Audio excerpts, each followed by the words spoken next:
O dia 31 de março é uma data especial na história do Espiritismo.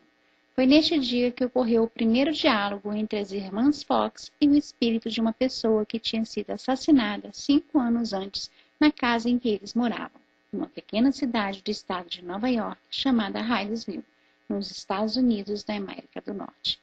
A família Fox, que era metodista, tinha alugado aquela casa de madeira um ano antes. Ali moravam o Sr. John David, sua esposa Margaret e suas 2 filhas, Kate, de 9 anos, e Margaret, de 12 anos. Eles tinham outros filhos que não moravam com eles. Antes da família Fox, outros inquilinos que moravam naquela casa já tinham se queixado que estranhos ruídos eram ouvidos ali. Aqueles ruídos, que começaram aos poucos, foram aumentando de intensidade. Eram barulhos de arranhões nas portas e paredes. Outras vezes eram batidas ou até mesmo barulhos de móveis sendo arrastados. Muitas vezes, essas vibrações eram tão fortes que as camas tremiam e até se deslocavam do chão. Kate e Margaret, assustadas, não conseguiam dormir e iam para o quarto dos pais.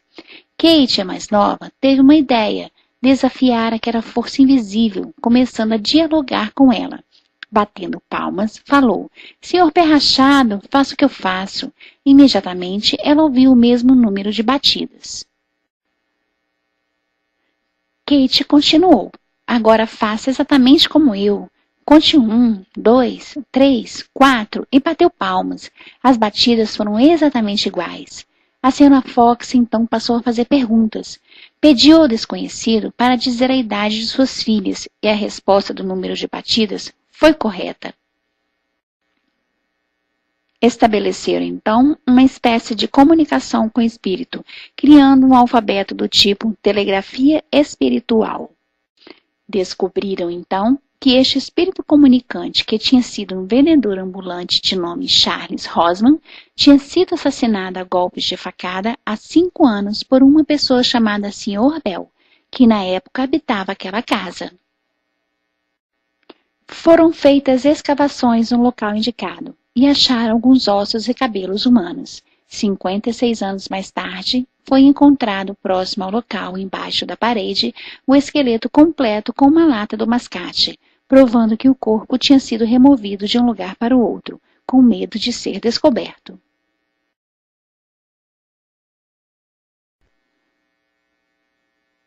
Em 1855, Hippolyte Léon Denisard Rival, professor francês de aritmética, pesquisador de astronomia e magnetismo, foi convidado por um amigo seu a ver de perto essas manifestações que ocorriam nos salões da capital francesa.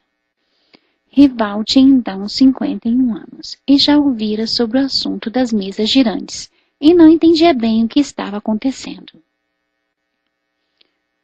Homem criterioso, Rival não se deixava levar por modismos e, como estudioso do magnetismo humano, acreditava que todos os acontecimentos poderiam estar ligados à ação das próprias pessoas envolvidas e não de uma possível intervenção espiritual. O professor então participou de algumas sessões e algo começou a intrigá-lo. Percebeu que muitas das respostas emitidas através daqueles objetos inanimados fugiam do conhecimento das que faziam parte do espetáculo. Como os móveis por si só não poderiam mover-se, havia algum tipo de inteligência invisível atuando sobre eles e respondendo aos questionamentos dos presentes. Rival presenciava a afirmação daqueles que se manifestavam, dizendo-se almas dos homens que viveram sobre a terra. Foi então que uma das mensagens foi dirigida ao professor.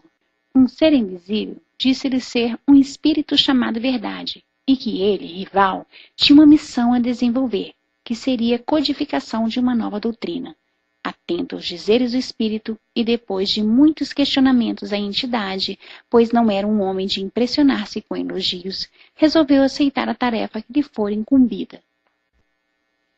Através dos espíritos, Rival descobriu que uma de suas encarnações anteriores foi um sacerdote druida de nome Allan Kardec. Foi então que resolveu adotar este pseudônimo durante a codificação da nova doutrina, que viria a se chamar Doutrina Espírita, ou Espiritismo. No início, para receber dos espíritos as respostas sobre os objetivos de suas comunicações e os novos ensinamentos, Kardec utilizou um novo mecanismo, a chamada cesta peão.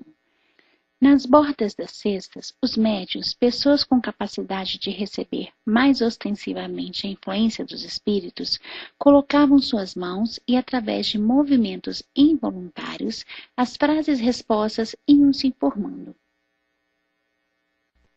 Com o decorrer do tempo, a cesta peão foi dando lugar à utilização das próprias mãos dos médiuns, fenômeno que ficou conhecido como psicografia.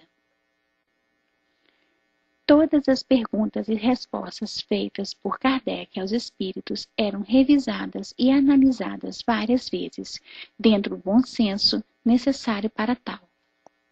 Com todo o esquema coerentemente montado, Allan Kardec preparou o lançamento das 5 obras básicas da doutrina espírita, a codificação, tendo início em 1857 com o lançamento de O Livro dos Espíritos.